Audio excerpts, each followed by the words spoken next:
Você está assistindo todos os episódios até o momento de Deadmount Dead Play, então já deixa o like aqui para apoiar o projeto e só vamos! O anime começa numa espécie de masmorra. Os cavaleiros estão tremendamente amedrontados, mas apesar da aura sinistra na caverna, um cavaleiro que aparenta ser muito poderoso se aproxima. Diversos selos de magia são invocados da masmorra e executam diversos soldados. Eles recuam, mas um soldado não se intimida e vai de encontro com a atrocidade que o aguardava. Seu nome é Lugrit. Ele é um cavaleiro da igreja que oblitera as calamidades. A calamidade caveira ataca, mas é rapidamente bloqueada, onde magos de cura dão suporte e o cavaleiro usa também selos de magia para turbinar sua potência e ir pra cima da criatura. A criatura não se contém e atira diversas armas para cima do cavaleiro com seus selos de magia, mas Lugrit não se intimida e bloqueia todos friamente, até que sua espada fica presa no teto, e a criatura aproveita para usar uma potente concentração de mana obscura para cima do cavaleiro. Com ela ele invocou um dragão das trevas. Nesse momento todos têm medo, mas o cavaleiro, que estava focado no seu objetivo, usa uma mana sobre a sua espada e parte o dragão em dois com muita facilidade. Enquanto todos estavam apreensivos se ele conseguiria, mas ela o intimida usando uma invocação de um exército de caveiras soldados. A criatura é nada mais nada menos do que um necromante. Todos temiam, mas a garota confiava fielmente no cavaleiro, que utilizava a magia mais uma vez em si mesmo, fazendo seus olhos emanarem uma aura escarlate,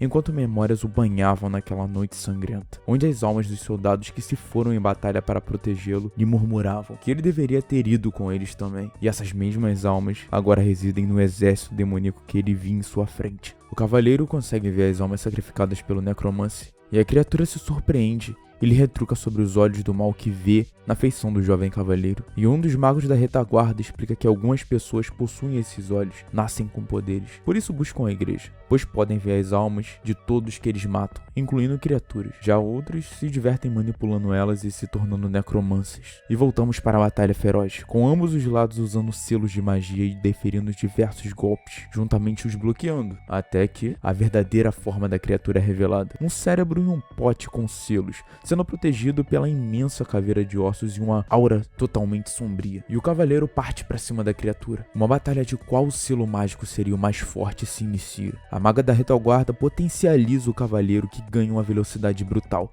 e vai para cima da criatura, mirando diretamente na forma de cérebro, e enfim fura na camada de magia e levando a criatura junto com aquele clima hostil. Tudo isso para livrar aquela terra das execuções que a criatura estava causando. Em seguida, o rapaz agora tem a voz de um garoto. Ele acorda, não pode soltar sua voz. Vemos manchas vermelhas em sua camisa. Ele está totalmente confuso. Ele sai pra fora e aparentemente agora ele reside na cidade do Japão moderno. Seria isso um Isekai reverso? Ou talvez um Isekai dentro de um Isekai? O garoto sai pelas ruas e outra pessoa que monitorava com um drone liga rapidamente para outra pessoa. Diz para cancelar o recolhimento daquele corpo e que o alvo está vivo. E se pergunta como diabos ele está vivo. O rapaz agora tem uma nova visão de mundo, tentando entender onde ele está, e ele percebe que as crianças parecem saudáveis e animadas, diferente do que ele via em seu mundo. Mas rapidamente ele se pergunta o que acontecerá com aquele mundo e espera que ainda exista um futuro próspero naquele mundo, mesmo que ele não consiga voltar. Policiais o param e ele não entende nada, mas em questão de segundos começa a puxar informações daquele corpo e passa a entender o dialeto dos policiais, que no caso seria o japonês. Ele reconhece que o seu nome é Pouca, e os policiais o veem como uma criança estrangeira e que rapidamente se preocupam com o ferimento que reside em seu pescoço. Mas uma garota aparece do nada, nocauteia os policiais com um chute e diz pra eles fugirem, que quando enfim descansam, a garota conversa com ele, memórias começam a aparecer assim meio distorcidas em sua visão ali na sua cabeça, enquanto a garota é muito simpática com ele. Até que ela o coloca de ponta cabeça, o joga pro ar e o pega abraçando seu rosto e falando pra relaxar que ele não é um fantasma, pois ainda tem calor em seu corpo. Ele confuso agradece, mas ela fala que não é pra agradecer, pois nos próximos momentos ela vai executar ele. E ela puxa um pé de cabra com manchas vermelhas, aparentemente as mesmas manchas da camisa do rapaz. E nos é revelado que ela era com quem o homem de antes estava falando no telefone. Ela é uma assassina de aluguel e eles ganham a vida assim. O rapaz raciocinava o que acontecia enquanto se escondia em um prédio abandonado e vê que nesse mundo ele não pode ver espírito. Tem muitos poucos elementos no ar e que o corpo quase não possui mana, sendo um péssimo receptáculo. Mas a garota o interrompe, lançando várias adagas e facas da janela. Ele consegue reagir, mas o seu corpo é lerdo e não acompanha. Mas ele bloqueia os ataques e foge enquanto se frustra, pois pensou que esse era um mundo seguro. Ele é acertado bem na perna por uma adaga, mas ele está decidido. Ele sempre quis estar num mundo assim e não é agora que ele vai desistir tão fácil. Ele joga a adaga em direção da garota após retirar da sua perna e foge, mas ela fica muito empolgada pois ninguém antes havia intimidado ela, e ela vai atrás dele, que posteriormente conseguiria o derrubar novamente. E ela explica que esse lugar é muito famoso no ramo dela e que yakuzas utilizam dele para algumas coisas ali que envolvem pessoas virarem fantasma. E ele, enquanto se recosta sobre a parede, confirma a teoria dela, utilizando o olho do mal e vendo uma sala coberta de espíritos. A garota tira sarro da vida e ele se enfurece. Ela vai pra cima dele e ele rapidamente utiliza o seu poder manipulando as almas ao redor para invocar um selo de magia e dizendo para não levar a vida como brincadeira, pois elas na verdade são seu brinquedinho, perfurando a garota brutalmente com a sua invocação. A princípio eu pensei que o cavaleiro havia se corrompido, mas após ver a magia de invocação eu percebi. E no outro mundo, o cavaleiro que pensei que seria o garoto e haviam trocado de corpo, na verdade diz que não tem certeza se conseguiu acabar com a criatura, pois no momento final sentiu que a magia dele havia se concluído. Então sim, amigos, a criatura reencarnou no outro mundo. Que plot twist. A maga diz pra ele se orgulhar, pois ele salvou o mundo da criatura, e ele receoso diz que espera que sim. E de volta ao Japão, agora o necromancer recobrou a consciência perfeitamente e agradece a assassina por ter executado aquele rapaz que era o receptáculo e por tê-lo levado a um lugar tão cheio de magia, e que ali sim, talvez ele finalmente poderia levar uma vida pacífica. E diz que agora acabou a brincadeira, chega de fugir, e que agora eles vão brincar de ceifadores em um jogo da morte. Simplesmente sensacional. Mas ele prepara os seus selos e diz pra garota parar de fingir e que sabe que ela está vivo, e a chama de assassina encantadora. No caso ele quis dizer encantadora de magia. O silêncio paira a sala. Ele se toca que na verdade ela não tava fingindo e ele começa a ficar pasmo. Youcine, se você ainda não conhece, vem comigo conhecer. Atrás daquele seu anime, séries ou até mesmo jogos de futebol favorito, mas só acha eles em baixa qualidade, agora você poderá ver com máxima qualidade. Com o link no comentário fixado, você pode entrar direto em qualquer plataforma, celular, Smart TV, Stick e até mesmo TV Box. O site te ensina a instalar de modo muito simples. Tudo isso com a tecnologia SSL para garantir a sua segurança, diferente daqueles sites que você clica e abrem várias e várias janelas junto com diversos anúncios. E uma dica que eu deixo para vocês, também funciona em emuladores de PC. Basta logar com a sua conta do Google como se fosse um celular no emulador. Bem, é isso. Clica aí no link para ajudar o canal e ter uma experiência de alta qualidade e totalmente sem anúncios. Hashtag só vamos, mano. De início vemos a infância da Calamidade.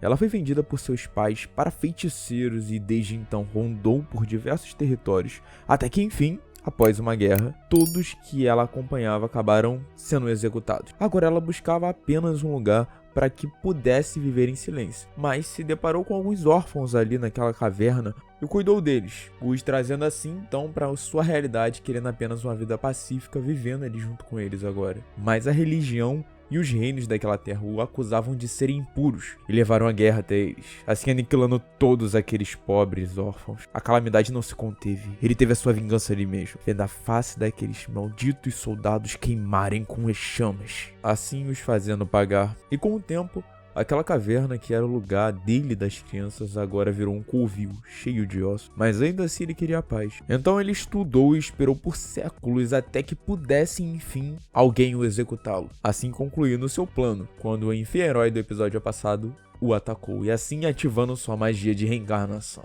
E de volta ao presente ele continua espantado por tê-la executado sem querer e vê a forma de revivê-la, mas ele não obtém sucesso e isso estava sendo filmado ali pelo aquele cara do drone. O colega dela surta 100% com aquela situação e envia o vídeo para outros de sua equipe para tentar entender melhor o que está acontecendo. Enquanto isso, vemos o passado da garota que foi executada. Ela era só uma garotinha, tão pequena, e um assassino invadiu a sua casa e executou seus pais com uma faca. Daí já dá pra entender que ela não bate muito bem de onde vem toda essa insanidade da sua mente. Mas anos depois, ela achou o desgraçado. E agora, ela é conhecida como Zaki, a assassina de assassinos. E ela finalmente deu um fim ali que o cara merecia. Porém, a sanidade dela já foi pra vala e agora ela se diverte executando assassinos. Então, após ela concluir ali o seu objetivo em vida, ela decide ver se ela consegue executar uma boa pessoa também, pois até o momento ela só executou assassinos. E foi aí que então ela aceitou aquela missão para executar o garoto que a Calamidade acabou reencarnando no corpo posteriormente. E foi então que ela fez o que ela fez, e essa doida desvairada que comemorou depois por conseguir executar qualquer tipo de pessoa, até mesmo uma pessoa boa.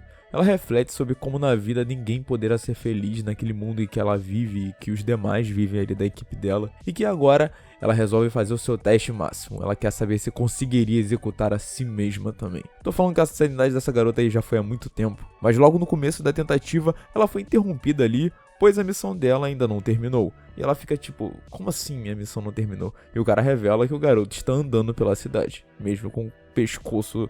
vocês viram. E enfim, aconteceu o que vocês viram no episódio anterior. E agora voltamos pra ela acordando e a Calamidade conseguiu reviver ela com magia. Ela está agora completamente confusa, mas aceita bem ali aquela realidade, com aquele jeito de doida de varada dela de sempre. Enfim, vemos a chefe dela e vários outros assassinos rondando ali a sala em direção aos dois ali com as armas. E aí a chefe puxa um abraço ali caloroso nela, só que não tão caloroso, pois ela revela ali que a garota está sem pulso, gelada, e a Calamidade completa que ela seria uma zumbi. Isso tudo num cenário muito cômico ali entre eles. E finalmente conhecemos o cara do drone. Ele é um empresário que vende informações que coleta via drone e que ele não parece muito bem ali após a presenciar toda aquela situação ali meio sobrenatural, né? Toda ocorrida ali, mas ele tenta ser otimista e apresenta toda a vida dele ali pra gente, a ponto de ser até mesmo cômico ali o otimismo dele. E enfim, a Calamidade estava ali se empenhando para reviver a garota e todo mundo chega. Acontece aquelas apresentações,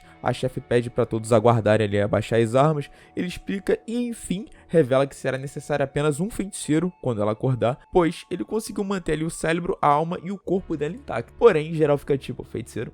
Magia? E ele ficou tipo, deu ruim, né? Cita ali o nome de algumas cidades que ninguém ouviu falar, pergunta se tem magos, ela fala que ele é o primeiro real que ela vê, pois naquele mundo só tem charlatões. Ele pensa um pouco e manda a serinha ali para todo mundo, que foi tudo só uma alucinação ali coletiva de todo mundo enquanto recolhe ali suas magias. E aí a chefe vira serinho pra ele e fala, pô, meteu essa mesmo, meu parceiro? E aí ele já saca ali as suas magias ali em volta e fala com um tom intimidador que seria uma boa se todo mundo concordasse ali que foi tudo só uma alucinação. Todos se amedrontam. Mas a chefe pede um tempo ali pra pensar e ele concorda ali numa boa. Nesse meio tempo, sons de sirene ecoam ali pela sala, mas o cara da tecnologia, que a gente vai chamar de mano do drone, traz ali as imagens e fala sobre um incêndio que tá ocorrendo ali numa creche clandestina, e a Calamidade pede mais informações. A chefe questiona por que você quer saber se você não tem qualquer envolvimento com isso, mas revela ali que a creche é clandestina, que cuida dos filhos das mulheres da noite aí e dos yakuzas que acabaram sendo executados. E a Calamidade revela que já foi queimado muitas vezes com um tom muito sério e sombrio, e diz que nenhuma criança deveria passar pelaquela dor. A chefe concorda e diz pro mano do drone dar todo o suporte para ele chegar na creche. Então a Calamidade pula do prédio e usa sua magia ali com um braço de esqueleto para que consiga planar ali sobre os prédios como se fosse o Miranha mesmo. E tenho que falar, o cara soube ser estiloso, pique herói mesmo de quadrinho. Dava até pra ele se candidatar pro Boku no Hero. Então ao chegar no local, lá está cercado por pessoas e bombeiros, mas rapidamente usa sua magia para ali locomover até o prédio ali de forma veloz, de modo com que as pessoas ali não o enxerguem. Chegando lá, ele se depara com os órfãos encolhidos no chão e pergunta se são os pais daquelas crianças, aquelas sombras que pairavam sobre os órfãos. E ele pede ajuda para eles nesse caso. Ele invoca alguns esqueletos e pede para que eles se apossam ali dos esqueletos. As pessoas veem os esqueletos da janela e se surpreendem, mas as crianças só conseguem enxergar os pais delas. E com a ajuda deles, a Calamidade usa sua magia para camuflar ali o seu braço de esqueleto gigante e enfim salva ali aquelas crianças e sai rapidamente do prédio mais uma vez, sem que seja visto. Mas as redes sociais já circulam ali algumas imagens ali de caveiras e do braço de esqueleto gigante, mas o mano do drone fica aliviado que pelo menos as crianças ali estão bem. Então após refletir ali um pouco, pois não entende como o cara tratou a vida ali da assassina como se fosse só um brinquedo, mas os órfãos eram mega valiosos pra ele, diz pra não se meter com esse cara, pois não dá pra saber qual é o próximo passo dele. A chefe fala pra eles voltarem, pois a guria assassina já vai acordar. E enfim, de volta ao presente aqui, né, porque esse anime ele acaba dando muitas voltas entre passado e futuro, e eu confesso que isso até prendeu a minha atenção e eu curto anime assim. Se souberem de algum aqui, comenta nos comentários. Então a Calamidade reflete o que poderia fazer pra ter paz ali naquele mundo, já que claramente não é um mundo pacífico, né? A chefe troca uma ideia ali com ele e diz que se ele quer ter paz, ele precisa de dinheiro. E pergunta ali o que ele quer. Ele diz que então, nesse caso, ele quer dinheiro e poder. E para isso ele usará ali o seu poder de necromancia, já que é o único nesse mundo que tem essa manipulação de magia. E querá usar isso para conquistar dinheiro e poder, para que enfim ele tenha a sua querida paz de forma absoluta e imperturbável. E a chefe diz que vai lhe ajudar a ter essa paz. Nesse caso, vai colocar pessoas para que ele se ajuste a esse novo mundo. No caso, seria a assassina zumbi e o mano do drone. E ambos ficam, tipo, surpresos, pensando: não me coloca nessa história aí não, cara. Mas no quartel-general dos assassinos, a garota vê que os esqueletos vazaram nas redes sociais. E a Calamidade já ia usando eles pra o ajudar na mudança pro quartel-general de um jeito muito cômico. Enfim, o mano do drone e a assassina o ajudam a se instalar ali naquela residência. E a assassina simpatiza legal ali com o cara. E ele agradece por eles estarem ali lhe ajudando a se sentir em casa. Então o mano do drone pergunta sobre a família do receptáculo.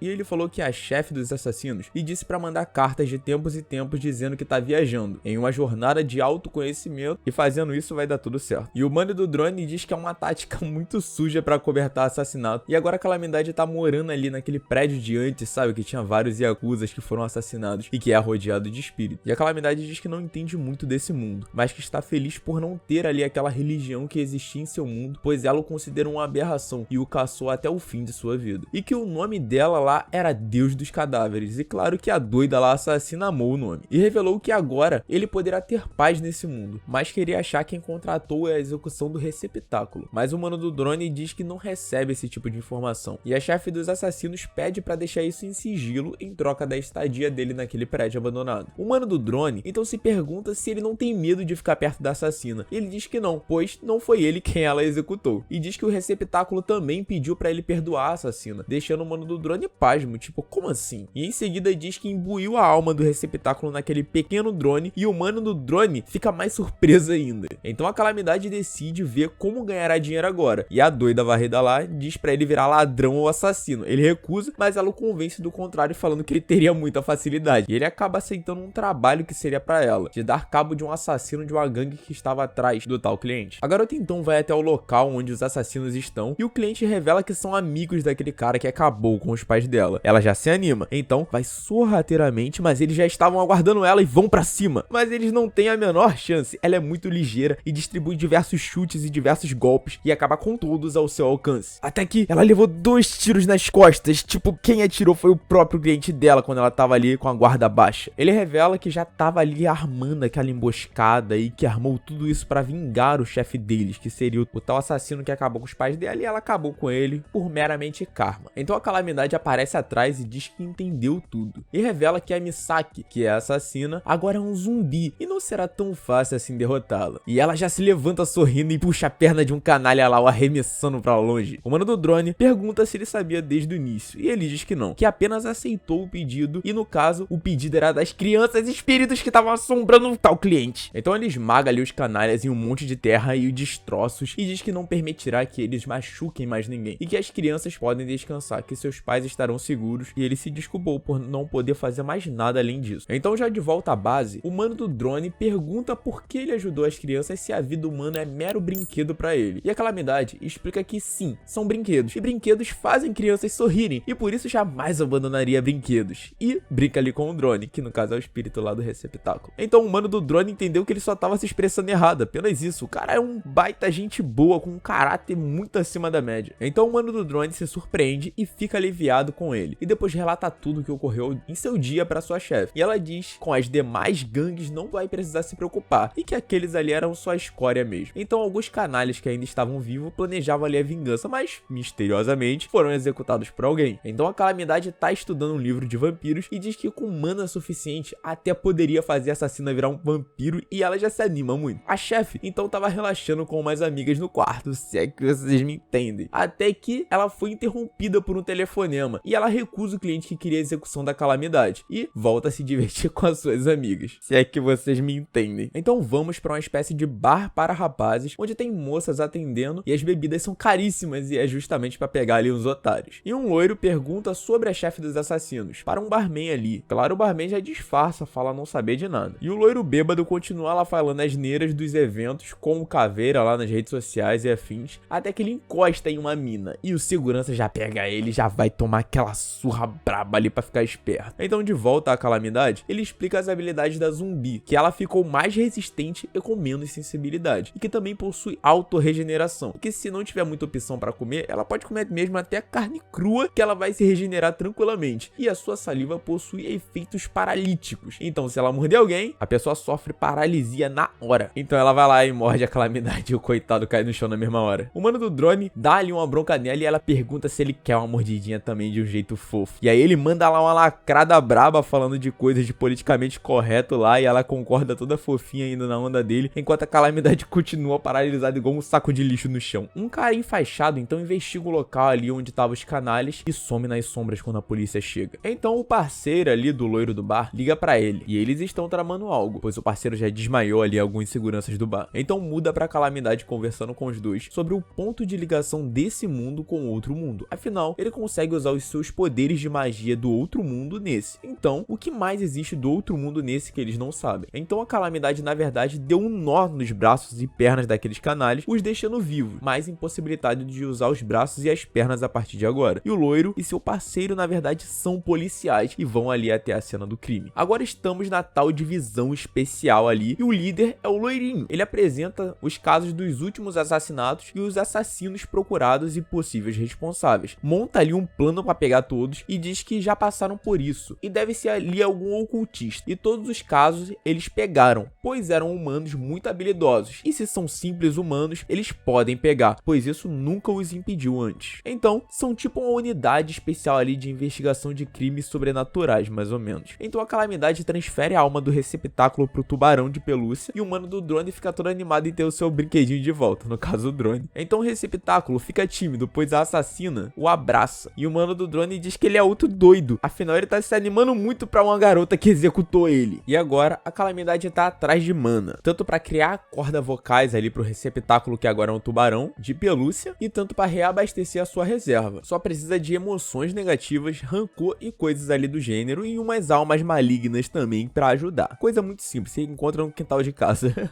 Ele explica que ao exorcizar essas almas impuras, eles conseguem mana, no caso de necromancias, que ele é um tipo de necromância, mas que ele também consegue mana a partir de pedras preciosas, como safiras e diamantes, pois elas armazenam mana. E o mano do drone diz pra ele ver a realidade, e bem, ele vê que elas são muito caras, e revela que no mundo dele eram bem mais acessíveis ao ponto de crianças possuírem. Ele até poderia absorver só de estar no seu alcance, porém as pedras quebrariam e não seria muito justo com os lojistas. Mas de repente, um dos policiais da classe especial aparece e vai atrás do drone, assim possivelmente querendo provas gravadas. Enquanto isso, o loiro, líder da unidade, tá conversando com a chefe dos assassinos, a interrogando ali no bar intercaladamente, e a perguntando até onde ela está envolvida nesses assassinatos. Até que, de volta ali pro parceiro que roubou o drone, que tava saindo de fininho, mas a Calamidade pede de volta, já que é de um amigo. E o policial já vai rotulando ali o mano do drone, igual a igreja que rotulava a Calamidade no outro mundo. E ele já fica puto e o policial se afasta, mas ele vacilou e a Calamidade pegou o drone. Mas o policial parece não se intimidar e demonstra estar mais curioso, na verdade. O mano do drone revela que esse policial não é um inspetor qualquer, mas que ele já acabou com uma gangue inteira sozinho, na época que ele era apenas um delinquente. O mano do drone orienta ali a Calamidade a esconder o poder, já que ele é um policial, e se ele descobrir, não o deixará em paz. Então o policial pergunta dos pais do garoto, e ele responde que não sabe, pois ele foi vendido. E aí ele vacilou, pois ele tava falando da vida passada dele. E o mano do drone fica apreensivo, pois eles não podem chamar a atenção. A assassina frequenta o bar da chefe, e ele também passará a frequentar. E uma investigação nesse momento não é o que eles precisam. Mas o policial recebe uma ligação do mano do drone, e ele tenta ali negociar, falando que são amigos de jogo para deixar em paz. O policial não cai nessa e recusa. Então o mano do drone fala que seria ruim um vídeo dele assediando ali o rapaz e a garota na internet, né? Mas ainda assim ele não se intimida. Revela o passado dele, que quando ele achou ali o mano do drone, ele chorava pra viver e entregou todos os seus amigos. E o policial chama ele de escória, até que a Calamidade interrompe, dizendo que independente, o mano do drone é melhor do que esse policial é agora. E já manda um olhar ameaçador, que faz o policial tremer ali na base, e até o compara a aura dele com um líder de Yakuza de alto escalão. Nesse meio tempo, a garota sumiu e reaparece atrás dele e desfere uma voadora bem no estômago que o fez voar. A garota doida, como sempre, ri e diz que ele é um cara estranho que lhe abordou, então foi legítima defesa e pra nem reclamar. E sorri pra Calamidade lhe puxando pela mão pra fugir com ela. nela. Eles finalmente conseguem despistar o policial, uma vez que ele estava desnorteado e mal conseguia ficar de pé. E uma curiosidade, o corpo da Calamidade também é gélido, assim como o da assassina zumbi. O policial estranhou o corpo gélido quando encostou nele. Lá ele. Então agora o mano do drone agradece e ele se menospreza, falando que o policial não mentiu, mas a Calamidade o anima com algumas palavras ali motivacionais. O policial, agora com a marca do pé da garota, pede pra investigarem ali a marca, que é de um potencial suspeito. E nem precisou, pois a outra policial lá identificou que é idêntica da cena dos crimes. E o policial ao redor fica com medo ali do investigador, pois ele, ao tirar a camisa, tem marca de tatuagem de Yakuza nas suas costas. Enquanto isso, ele tá animado com o caso, com essa nova informação. Em seguida, outros policiais falam ali de um dos assassinos procurados chamado Lemingo, que no caso seria o cara das faixas que desapareceu antes, e diz que ele tá sendo procurado por diversos crimes cruéis, desde proteção até assassinatos e sequestros. E o policial fala que ele é um monstro, que quando o viu pela primeira vez, os tiros não alvejavam, e ele acabou com todos os policiais em 30 segundos. O Kira tá diferente. E o policial diz que gostaria de cuidar do caso, mas está sobre outra jurisdição, no caso do grupo do loiro, que perdeu até mesmo a promoção, mas ainda é um cara de fibra e de confiança. Então muda pra cena do loiro bebendo e se divertindo com garotas no bar, chega até a ser cômico. E a chefe sabe que ele não tem um mandato, então foi lá pra conseguir informações informalmente. Então fica ali jogando piadinhas e fazendo perguntas enquanto se embebeda ali com as garotas. E bem nessa hora, a Calamidade chega com a garota e geral fica pasmo. E claro que o policial dá bronca ali neles por serem de menor, mas dizem que não vão pedir nenhuma bebida alcoólica. E no momento, o policial Yakuza manda ali uma mensagem com as exatas descrições das vestimentas da garota pro policial loiro. E ele chama os dois ali pedindo dicas de o que tá na moda, que vai ali pagar umas coisas pra eles ali relaxarem, comer, relaxar, com o tanto que ele fale o que tá na moda. Ele tentou bancar o tiozão. Enquanto isso, o mano do drone vê que o policial Yakuza está saindo com mais policiais se dirigindo até o bar. E nesse meio tempo, o tal assassino Lemingo também tá saltando pelo prédio igual o Homem-Aranha se dirigindo ao bar. E acabou que os dois aceitaram e a garota tá lá contando histórias doidas dela e a Calamidade tá maravilhada experimentando suco pela primeira vez em sua vida. Parece até o Batista. O arco deu uiva. Mas no mesmo momento que o mano do drone avisa, os policiais chegam no bar. Ele pede licença pra entrar e diz que é apenas um cliente, pelo menos por hora. E a chefe permite e o loiro sinaliza pra ele sentar ali com eles. A garota o reconhece e diz que é o cara que tentou bater nela e ela deitou ele na porrada. E ele fala que não foi bem assim. O outro policial fica tipo, mano, você fez isso. Mas ele tava só brincando com o outro cara. Então o loiro fala que vai fazer umas perguntas pros dois. Afinal, eles não querem ser acusados por obstrução da justiça. Mas as luzes são apagadas na mesma hora. Mas a chefe diz que não foi ela. E os dois aproveitam pra fugir sorrateiramente. E a Calamidade diz que dessa vez vai ser ele que vai puxar ela pela mão. E a doida ela brinca dizendo que ele tá sendo bem ousado. Mas a Calamidade se assusta com a presença de alguém em sua frente. E em seguida o loiro vê justamente o Lemingo todo enfaixado descendo do teto. E os dois policiais já se borram de medo. Imagina aí, você é o deus dos mortos de um mundo de magia, mas reencarna no corpo de uma criança normal do Japão. Só que agora está envolvido com a polícia, Yakuza e assassinos. Você está assistindo Deadmount Dead Play. Então já deixa o like para apoiar o projeto e só vão. Após a entrada triunfal do Lemingo, todos se assustam. Mas a chefe diz para relaxar, pois se fosse para realmente executar alguém, ele não teria dado as caras assim às claras. O policial ex-Yakuza decide reunir os seus homens e ir pra cima. Mas nesse meio tempo, a Calamidade vê que o tal Lemingo também possui manipulação de espírito. E Lemingo logo avança, acabando com todos os policiais. O policial Yakuza até tenta usar ali os seus truques de delinquente para ir pra cima, mas falha miseravelmente. Então Lemingo olha pra Calamidade e vai em sua direção. Mas na real, ele para bem em frente à assassina zumbi e ela pergunta se é com ela. Então ele pega ela, joga em seus ombros e a rapita. O policial Yakuza tenta mais uma vez e você já sabe, né? Ele não teve a menor chance. A Calamidade começa a pensar sobre caso ele lute contra o Lemingo, a sua paz será abalada. Caso os policiais vejam os seus poderes, a sua paz será abalada. Então só lhe resta fugir dali para se preservar junto com a sua paz. Mas ele acaba usando seus poderes. E se desculpa com a sua mestra, que nos é revelado ali o seu semblante, que ele acabou se tornando um tolo. E esboça um olhar de arrependimento enquanto utiliza suas magias. Então a Calamidade pega a garota no ar com o seu braço de esqueleto gigante, mas os outros policiais começaram a usar lanternas com celular, então ele tem que tomar muito mais cuidado. Tudo isso enquanto Lemingo avança ferozmente para cima da garota e ele utiliza magias para tentar impedi-lo, mas Lemingo alcança a garota. Perto dela, ele pergunta algo e ela brinca dizendo que não pode dizer aquilo. Então ele olha ameaçadoramente pra Calamidade e ela diz que ele é gente boa. E após isso, ela diz pro Lemmingo o que ele perguntou pra ela. E em seguida, começa as investidas contra o Lemmingo, o atacando com um garfo que continha sua saliva. Já que ela não conseguiu romper as bandagens, agora Lemmingo está tendo os efeitos da paralisia que a sua saliva causa. A Calamidade então aparece e diz que não foi o suficiente para apagar ele, mas agradece e diz que o resto é com ele, assim criando diversos selos de magia ao seu redor. E finalmente dando a vida a uma forma de caveira gigantesca e completa que dá só um ataque no Lemmingo, que na cena seguinte é simplesmente o bar revirado e destruído e os policiais conversando que é melhor eles fingirem que eles não viram nada por ali. Em seguida, Lemmingo dá satisfação a um grande executivo que aparentemente ele serve, detalha tudo sobre o que aconteceu e aponta para a foto do receptáculo. Logo depois, é a Calamidade e a garota conversando com o mano do drone e andando na rua. A Calamidade diz que conseguiu recarregar suas energias com toda a energia negativa que estava rodeando o Lemmingo. Então ele se desculpa e agradece ao mesmo tempo por ter salvado ele, no caso a garota, e tendo revelado seu segredo ali pro Lemmingo. E ela diz para relaxar, pois ele também a salvou antes. Ele lembra então das palavras da sua mestra sobre o tempo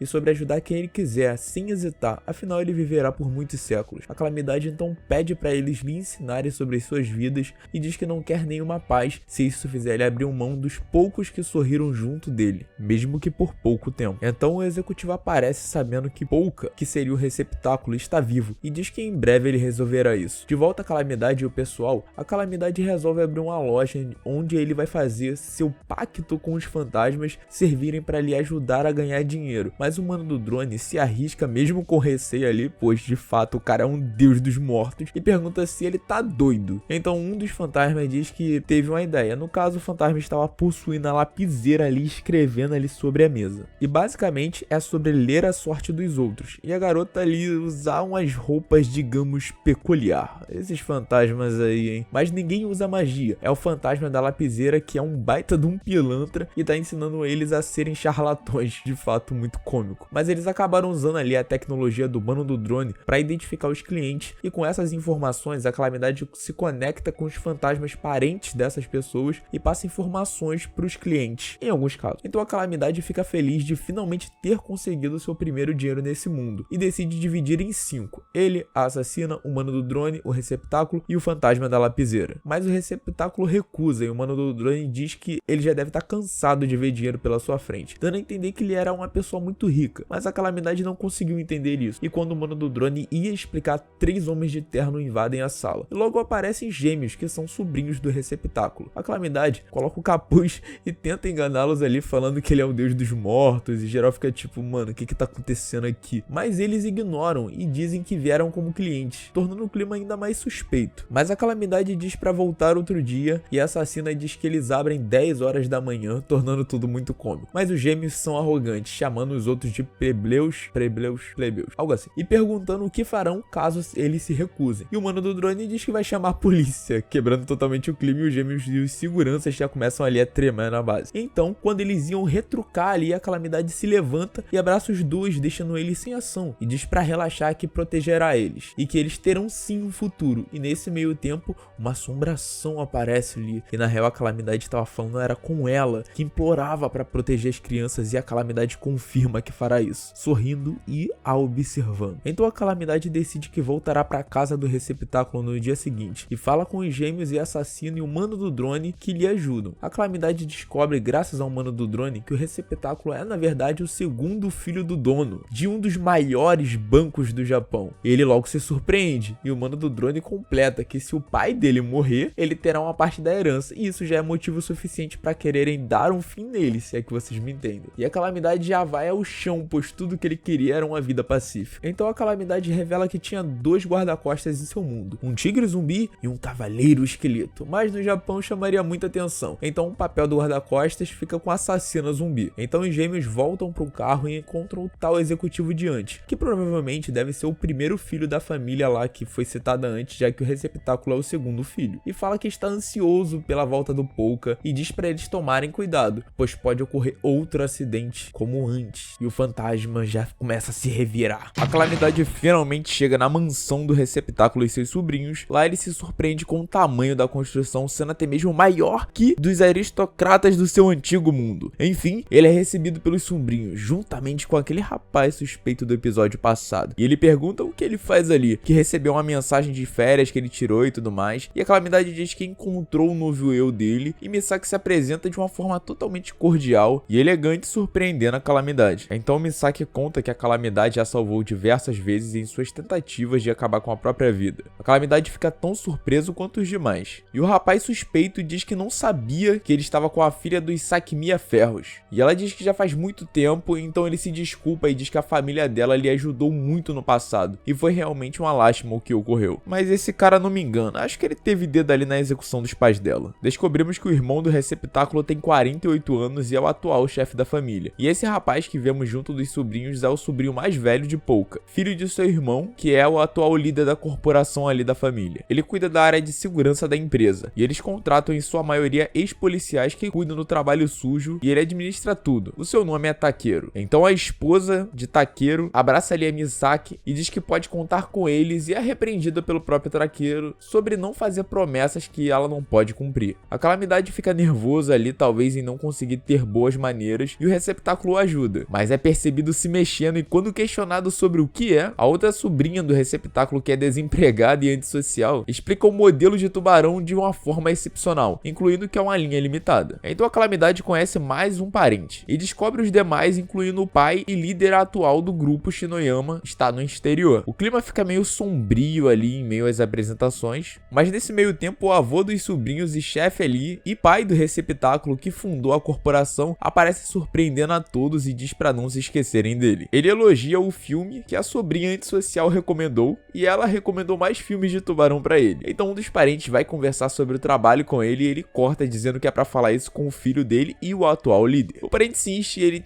já dá uma cortada magnífica, fazendo o cara até sair da sala ali com vergonha. E ainda diz que se fosse algo urgente, ele até dava uma atenção, que não era o caso. Então chama a Calamidade e pergunta se tem algo para ele dizer. Então a Calamidade pede desculpa e ele diz que não era isso não. Para começar com cheguei em casa e ele diz bem-vindo e o chama para ouvir a história ali melhor ali com ele, de como ele ajudou a garota ali do seu quarto com o tatame, e se desculpa com a garota e diz pra ela ver o jardim enquanto isso. Enquanto os sobrinhos retrucam sobre ele não levar bronca, a fantasma, que é a irmã mais velha das crianças, diz que o fogo está perto ali e segue murmurando sobre o corredor. Enquanto isso, a Calamidade segue contando ali as aventuras e o chefe parecia realmente acreditar, até que ele pergunta quem é ele. A Calamidade tenta desconversar, mas o chefe puxa a katana ali, coloca em seu pescoço e diz pra não subestimá-lo. Pode parecer apenas um velho, mas ele já passou por muita coisa. E além disso, ele é o pai dele, né? E não precisa fazer o menor sentido, apesar de parecer que sabe que não é o verdadeiro Pouka. Então a Calamidade ia falar, porém pressente algo e diz que os gêmeos estão em perigo e que ele explica tudo depois e pede apenas pra confiar nele. A Calamidade então sai saltando velozmente e o chefe percebe que não é algo humano. Uma voz vem do quarto dizendo que devia ter executado ele, mas o chefe diz que o rosto do filho dele ainda estava ali e que ele não é tão desalmado. Uma explosão ocorre surpreendendo o chefe. Então em seguida, uma memória nos é mostrada das crianças que perderam a bolsa no jardim e ela foi lá buscar, no caso a irmã mais velha, e ouviu ali uma conversa sobre aquele parente insistente e que foi repreendido, que na verdade não é ele, e ele foi substituído e o impostor queimou o antigo corpo dele. E o outro diz queimar os gêmeos. A irmã suspira de susto e é percebida. Ela corre então rapidamente para avisar o chefe e o receptáculo que planejavam executar os gêmeos, mas ela foi completamente incendiada. E depois se percebeu como fantasma e seguiu pedindo que protegessem os gêmeos ali. O homem que incendiou a irmã e segue infiltrado chama os gêmeos fingindo que iria salvar eles ali do suposto incêndio. A fantasma suplica que não enquanto eles o seguem. Já enquanto isso, em uma prisão, os detetives interrogam um preso que tem experiência com esses casos sobrenaturais. E junto das fotos delas, fala sobre um serial killer procurado que se infiltrou num local e que causa incêndios de dentro pra fora. E que acredita ter sido esse mesmo serial killer no orfanato ali onde teve a aparição das caveiras. Enquanto isso, nos é mostrada a mansão pegando fogo exatamente como o detetive descreveu os antigos incêndios do serial killer. Ele vai pra cima das crianças com a sua luva de alta voltagem. A fantasma tenta fazer algo, mas ela não consegue nada. Mas Misaki aparece do nada dando duas voadoras em pleno ar na cara do incendiário, mano. Duas, não uma, duas, antes dele cair no chão. Ela diz que não consegue ver ela, mas que pode ficar tranquila, que ela e a Calamidade veio para salvar os gêmeos, deixando a fantasma surpresa e em seguida o rosto falso do incendiário cai no chão. Ela diz para as crianças irem para casa. A princípio, eles resistem, mas logo vão em seguida. A Misaki pergunta se ele a reconhece reconhece ali, afinal ele deve ser um deles. E ele confirma a chamando de Saki, a assassina de assassinos. Ele incendia o local e Misaki vai pra cima com uma voadora. Ele esquiva, por pouco. E ela pouco se importa com fogo. Ele se questiona se ela é realmente humana. E ela pega uma barra de ferro e dispersa o fogo gerando ela. Ela diz que fica surpresa dele não ir atrás das crianças. E ele diz que é simples. Eles não têm pra onde fugir. E nos é mostrado eles encurralados pelas chamas. Os gêmeos então, pensando que é o seu momento final, lembram de sua irmã mais velha. E se questionam se ela deve estar brava com eles e eles se sentem culpados pelo acontecimento no passado. E dizem que irão se desculpar juntos quando encontrarem ela. O teto desmorona. Mas a calamidade chega no tempo e diz pra eles lembrarem da leitura de sorte, que eles têm um futuro. E ainda completa que a irmã deles não está brava e que sempre está preocupada com eles e os protegendo. Os gêmeos então saem pra fora com a calamidade e o Takeru diz que está na hora de limpar a bagunça. Em seguida, carros encurralam ali o parente impostor. E em seguida, uma motoqueira aparenta finalizar ele em meio ao trânsito. E pra surpresa, o tal serial killer era na verdade a empregada e a calamidade diz que não adianta tentar enganar ele. E vê os espíritos sobre ele pedindo de volta ao rosto. Rapidamente, a voz feminina fica masculina e tenta fugir. Mas Misaki, como sempre, chega na voadora, mano, já tá virando hábito. Sem dúvida, minha personagem favorita. O serial killer segue novamente com as suas chamas e luta contra a calamidade Misaki. Ele manda lá um discurso sobre todos serem insetos, mas é interrompido pelo mascarado Lemingo, que chega do nada afundando a cara dele no chão ali. Faz um sinal pra eles manterem segredo e desaparece em meio às chamas. Misaki e a calamidade ficam totalmente confusos sobre o que está acontecendo. Então Takeru aparece com um parente impostor que ainda está vivo e diz que o incendiário já está sendo escoltado pela polícia. Então a garota que estava na casa com o chefe, Lemingo e mais algumas pessoas aparecem das sombras e o parente retruca sobre serem a agência Palácio do Dragão. E Takeru disse que não lembra de ter dado esse nome, que apenas juntou as pessoas perigosas que fazem um trabalho sujo ali pro grupo Shinoyama. O parente tenta falar que foi coagido pelo serial killer e o Takeru diz que entende. Entende que ele é burro o suficiente pra atacar a própria família e em seguida a cena corta. Nossa, o moleque é brabo. De volta à prisão, o detento tá doidão falando que não é um serial killer e sim apenas uma má pessoa que foi pro mau caminho. No caso, aquele que estava se passando pelo incendiário. Fala sobre os humanos que superam seus limites, talvez usando magia ou não, e mais umas coisas sem pé nem cabeça ali. E questiona sobre algo que a polícia está escondendo e que não revelou pra ele e retruca se não é verdade. O detetive apenas consente e pergunta como ele sabe de tudo aquilo. E na viatura, descobrimos que o verdadeiro serial killer está lá observando o outro, que não era só um impostor no rosto, mas também estava se passando por ele. Então ele começa a pegar fogo e os policiais saem do carro, assim como a viatura explodindo junto do duplo impostor. De volta ao início, a calamidade pede pro chefe deixá-los a sós. O chefe pede pra todos recuarem e o chefe pede que agora ele explique. E a calamidade diz que provavelmente ele não vai acreditar, mas a calamidade não é desse mundo. De volta ao Takeru, ele chama ali o Lemingo de Nezu e o agradece. Então o Lemingo explica que Polka, que seria o receptáculo no caso, chegou nos gêmeos antes dele. E de volta ao chefe, parece que a calamidade contou tudo pra ele. E ele saca ali uma espada e ameaça Misaki, pois foi a Misaki que executou o Polka lá atrás. A calamidade se prepara pra agir se necessário, mas a Misaki diz que não tem medo do chefe. E caso ele decida executá-la, bem, não tem muito que ela poderá fazer. Mas em seguida o receptáculo, que se chama Polka, pula na frente para protegê-lo, mesmo em sua forma de tubarãozinho. E a atitude faz o chefe, que é o pai dele, ter ali uma lembrança de quando ele era pequeno e protegeu uma pessoa da mesma forma. E o chefe se surpreende e pergunta se a alma dele tá a salvo. Então, ele só estaria adormecido ali no corpo atual da calamidade, e a calamidade diz que é temporário. Mas o chefe cai na gargalhada, pois o Polka parece super feliz em seu modo de tubarãozinho de pelúcia. Então ele decide deixar pra lá e segue conversando ali com a calamidade. E o chefe diz que se ele arrumar um outro corpo, o Polka poderá voltar pro seu corpo antigo. Se esse for o caso, então ele cederá um corpo de ciborgue. E o Polka, desesperado, dá tapas no celular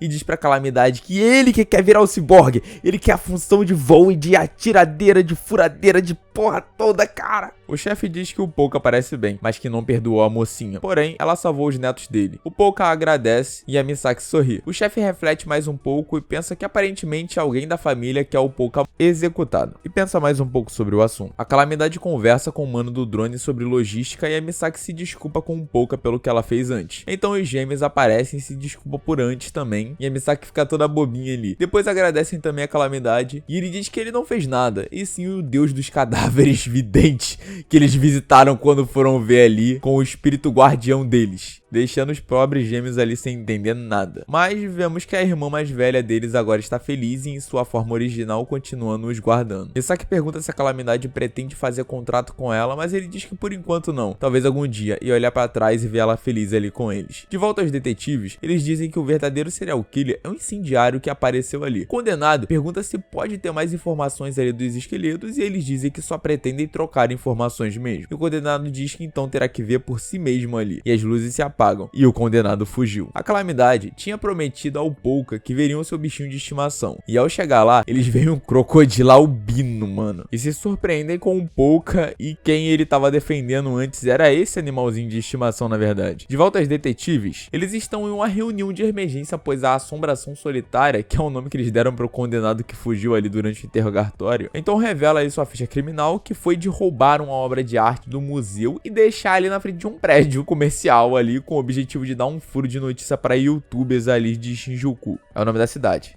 Eu falei o nome da cidade, rapaziada. E outro foi pintar um dos prédios de forma que ficasse transparente como um camaleão aos olhos das pessoas, fazendo com que o prédio simplesmente desaparecesse. E acreditam que ele está relacionado a um homicídio também, mas eles não têm provas suficientes. E o caso que o deixou mundialmente famoso, que foi o desaparecimento do primeiro-ministro, simplesmente jogou um pano ali em cima do cara e quando ele removeu, os seguranças tentaram ali encontrar, mas ele simplesmente não estava lá, no caso o primeiro-ministro. E o outro dia ele sequestrou simplesmente todos os líderes do partido da oposição, simples assim. E quando o primeiro-ministro percebeu, ele estava em uma cafetaria otaku ali lendo mangás e ele ainda ressalta que foi divertido. E o detetive se agacha no chão, pois a segurança japonesa virou uma vergonha internacional com esse ocorrido. E conta que ele se entregou à polícia dizendo que ele faz ilusões, porém acredita em magia e queria encontrar alguém que usasse magia de verdade. E que os crimes dele são para atrair ali as pessoas por acharem que ele seria um deles. E que ele quer encontrar tais pessoas que possuem magia de verdade, que ele acredita que existem e não é só truques e ilusões que existem em seu mundo. E o sonho dele é realizar o sonho dos adolescentes, que acreditam em magia, e ele não liga se ele virar um criminoso para alimentar o sonho deles. O detetive loiro fala que entendeu, então diz pra prendê-lo, e geral mete a porrada ali nele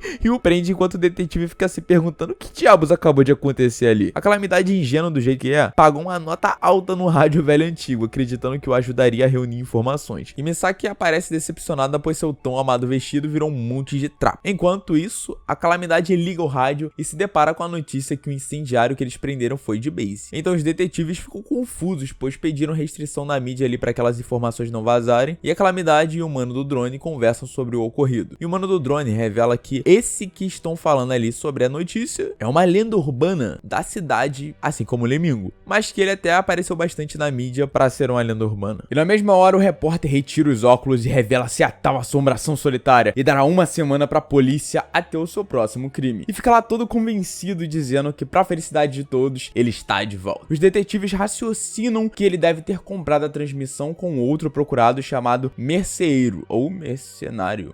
Não sei, podem ter errado. Que costumam fazer esse tipo de ataque hacker. Em seguida, é a Assombração Solitária em cima do telhado conversando sozinho com um verdadeiro criminoso incendiário que vai até o seu encontro. Ele recebe uma ligação, mas era o próprio incendiário que ligou pra ele para que continuassem de costas. E o incendiário com um guarda-chuva fazendo todo um suspense ali. O mágico até tenta ali um truque com cartas, mas impaciente o incendiário queima a carta e o mágico segue brincando com ele. Calamidade então pergunta se esse homem que noticiaram na rádio era tão poderoso assim. A Misaki diz que até conhece ele, e o mano do drone pergunta se não tinham pessoas assim no mundo dele. E ele diz que até tinha algumas pessoas, e lembra de Ladial, a bruxa dos slimes, Delgar, o prefeito pirata, Silk, o vampiro da nobreza, Medium, os golems invisíveis rebeldes, e Pani, o estudioso de alquimia no laboratório flutuante. Isso daqui daria até um bom anime. Ele cita mais o assassino do rei e o dragão que foi esmagado pelo cavaleiro que vimos antes, e que é conhecido como o Destruidor de calamidades. Então a Calamidade fala sobre os dragões em seu mundo e que se surpreendeu por ter no mundo deles, por mais que não existam ali. Então o fantasma da caneta diz pra eles fazerem então comparações entre os dois mundos. Mas nesse meio tempo, de volta à Assombração Solitária e o Incendiário, eles estão duelando amistosamente, enquanto a Assombração Solitária diz que não quis criticar sobre antes ter ligado ali, mesmo estando perto. Afinal, mágica é praticamente desperdiçar tempo, esforço, e que ele adora o conceito conceito de desperdiçar e exagerar, que faz parte da sua mágica. E que não desperdiçar e exagerar é como robotizar as coisas, e assim você acaba desperdiçando as suas emoções de todo modo. Eu achei bem doido, mas ele até tem um ponto, bando. Mas o incendiário que estava impaciente queima o balão dele no ar. O cara não tá nem aí. Ainda tá bolado por ele conseguir contatá-lo mesmo ele não deixando rastros. Mas o mágico tá vivo e acaba concordando com o niilismo que o incendiário havia falado sobre a vida ser apenas sobre alegria e dor. E comicamente, após concordar ali, o mágico ainda diz que nunca pensou sobre o sentido da vida, mas que não vale a pena discutir com ele. Então o mágico aparece em cima do guarda-chuva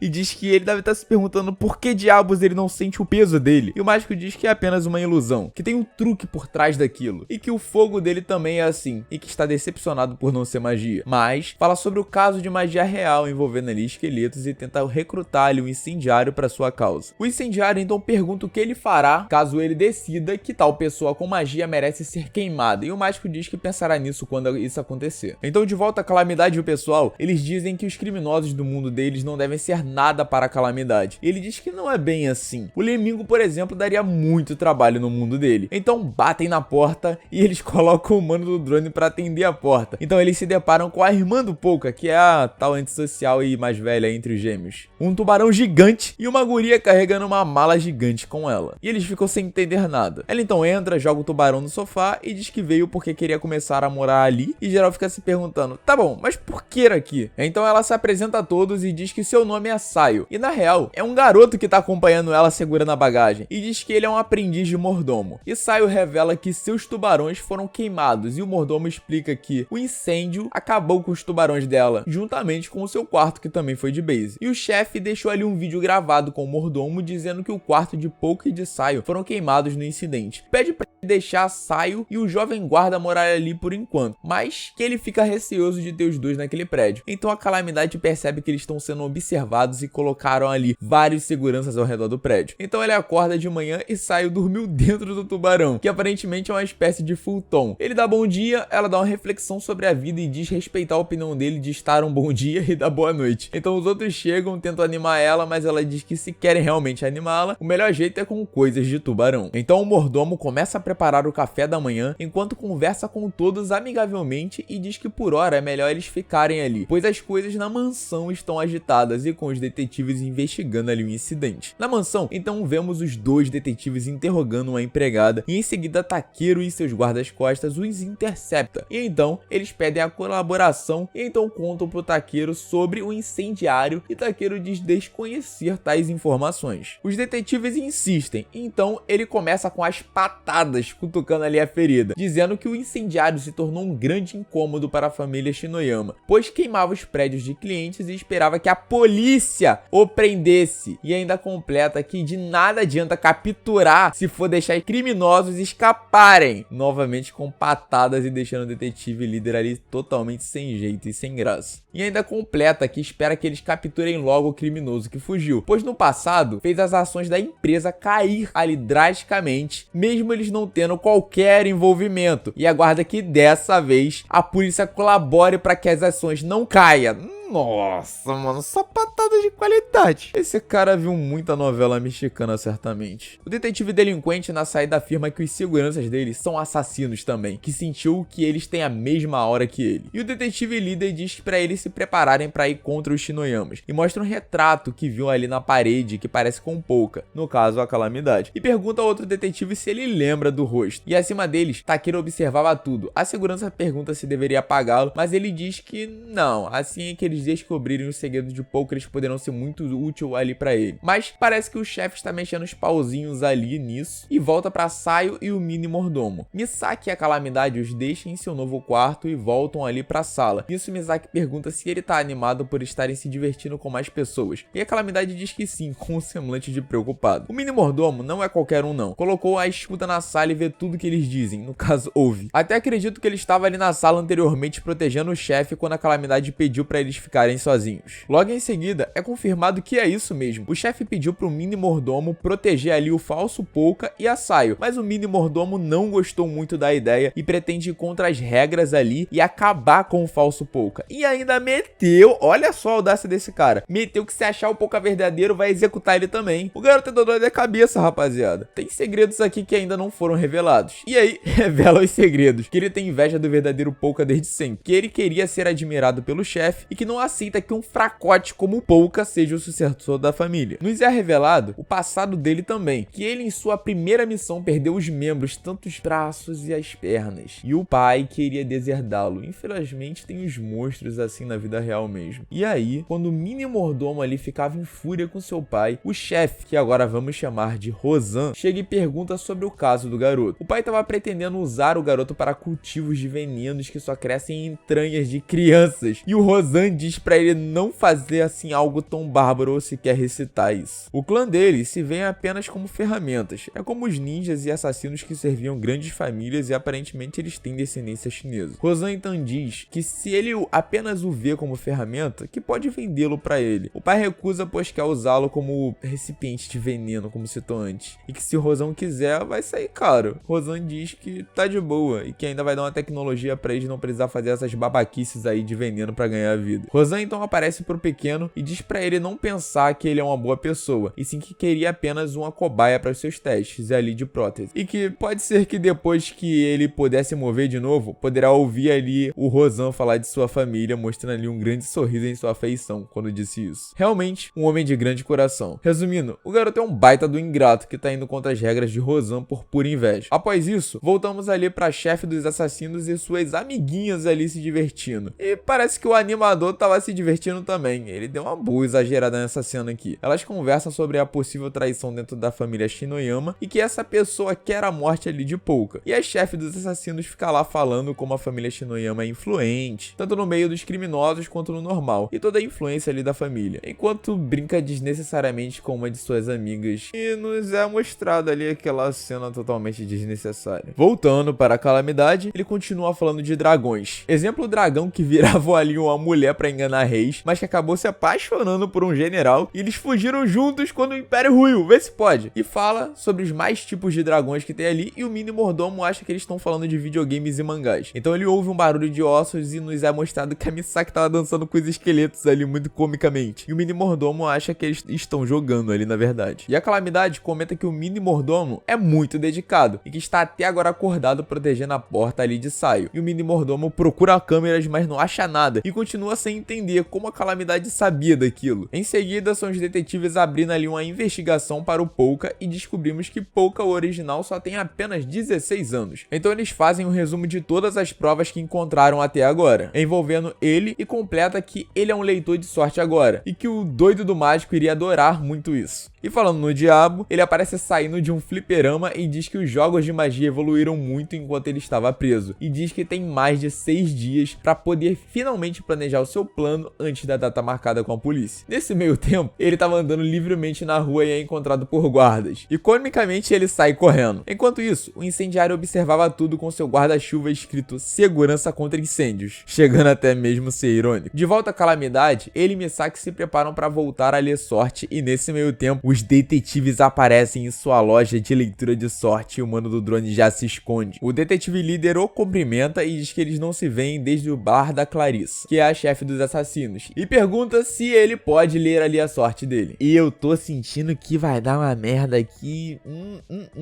mas a gente alcançou todos os episódios atuais, então se você gostou, deixa aquele like maroto aqui, que seu apoio que me motive e ajuda a continuar. Se inscreve se você chegou agora e venha pro bando. Aproveita e comenta aqui qual parte você gostou mais e qual parte você ficou mais indignado. E comenta aqui se você quer a continuação, que eu continue trazendo aqui os episódios de Deathmount Death Play. Em breve eu vejo vocês com mais um vídeo longo aí que eu tô planejando. E tem minha rede social aqui, ó, @semigol0. Se você tá vendo esse vídeo no domingo, eu acabei de postar bastantes stories ali enquanto eu fazia esse vídeo, então tem um entretenimento lá. Vai lá, @semigol0 lá no Instagram. Semi vai ficando por aqui mais uma vez e tamo junto, mano.